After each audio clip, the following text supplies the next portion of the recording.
बेटी को बेटी ही रहने दो साहब, दिल को छू लेने वाली कहानी। मिस्टर प्रदीप कुमार पिछले 10 सालों से अपने बड़े से मकान में अपनी बेटी के साथ हंसी खुशी रह रहे थे। उनकी उम्र अब 50 को पार कर चुकी थी और बेटी दिव्या अब 25 की होने वाली थी। उम्र को ध्यान में रखते हुए बेटी ने उनका सारा कामकाज अपने कंधे पर ले लिया था। दिव्या अपने हर काम में बहुत ही अच्छी थी, जितने अच्छे से वो अपने पापा, घर और उनके कारोबार का ध्यान रखती थी, कोई और शायद ही रख पाता। अगर प्रदीप जी को कोई बेटा होता तो शायद वह भी नहीं रख पाता। इन बाप बेटी का रिश्ता बहुत ही प्यारा था।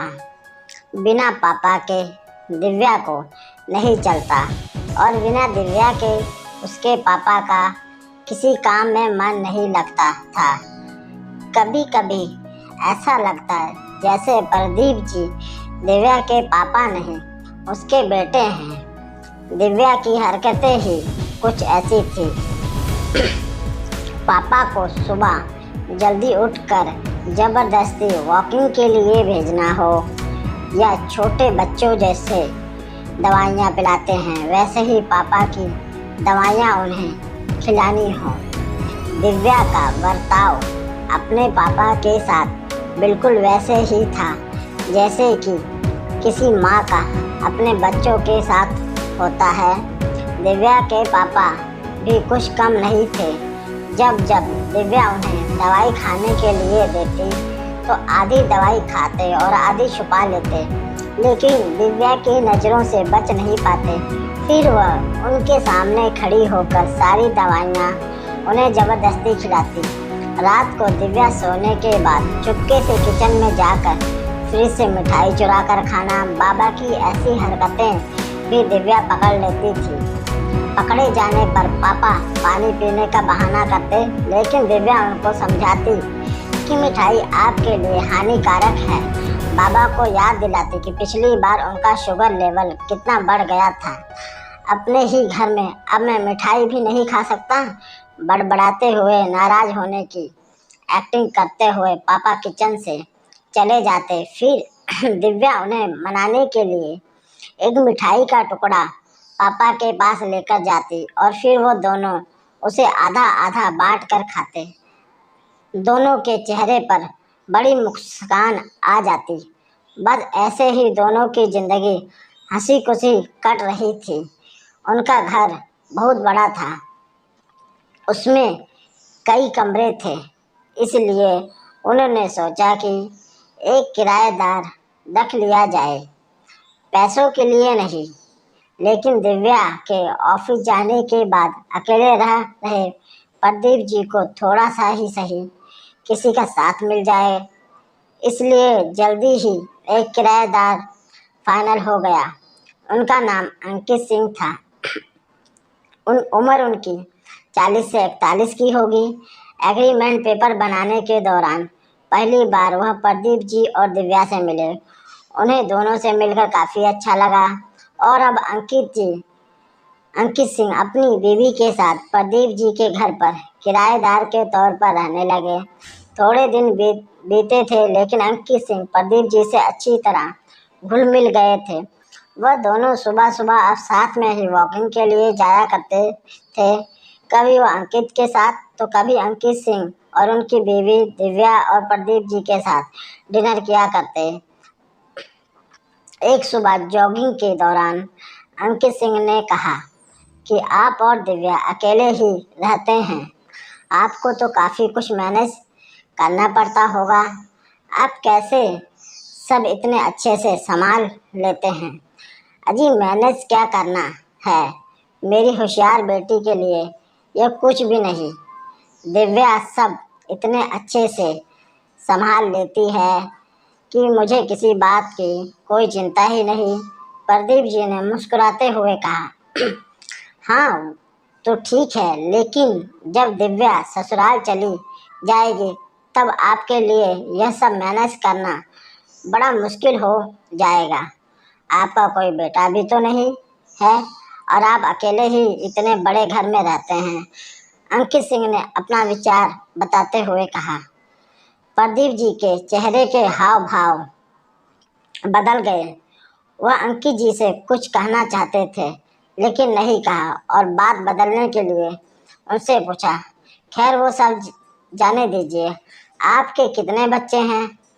अंकित सिंह ने छाती चौड़ी करते हुए कहा, मेरे 2 बच्चे हैं, दोनों ही लड़के हैं और दोनों ही अमेरिका में रहते हैं। प्रदीप जी को लगा जैसे अंकित सिंह उन्हें ताना मार रहे हों, लेकिन फिर भी उन्होंने कुछ नहीं कहा और वो जॉगिंग करके अपने घर लौट आए।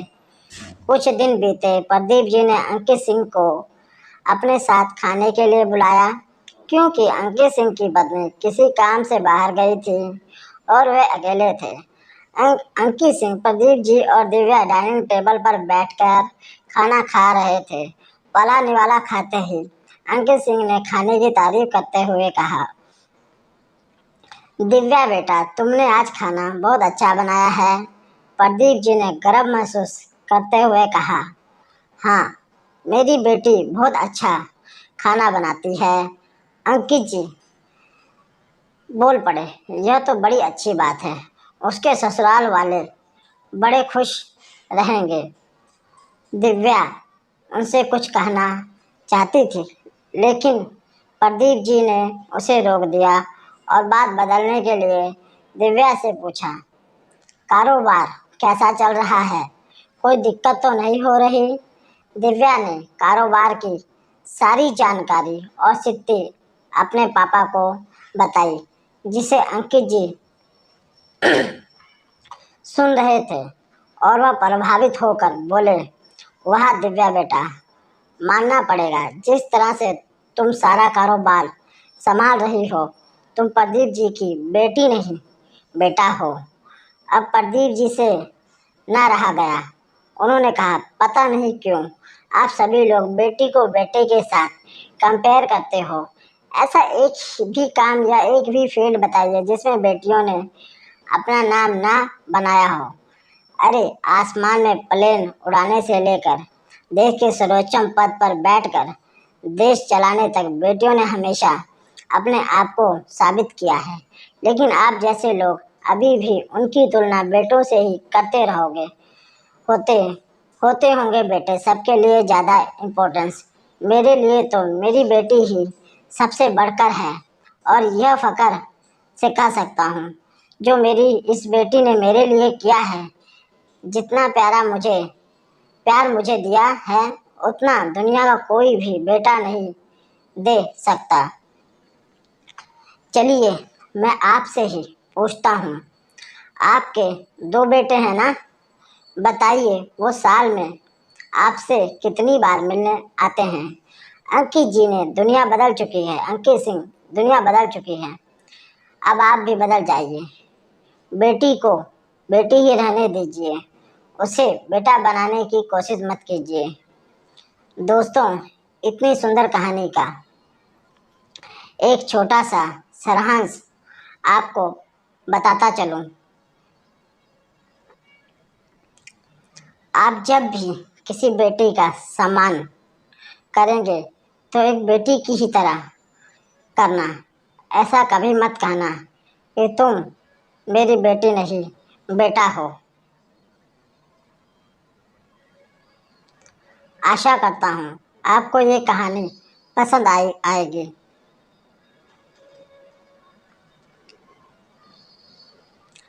सो प्लीज़ लाइक, शेयर और सब्सक्राइब जरूर कर देना। सो मिलते हैं नेक्स्ट वीडियो में, तब तक के लिए धन्यवाद मित्रों।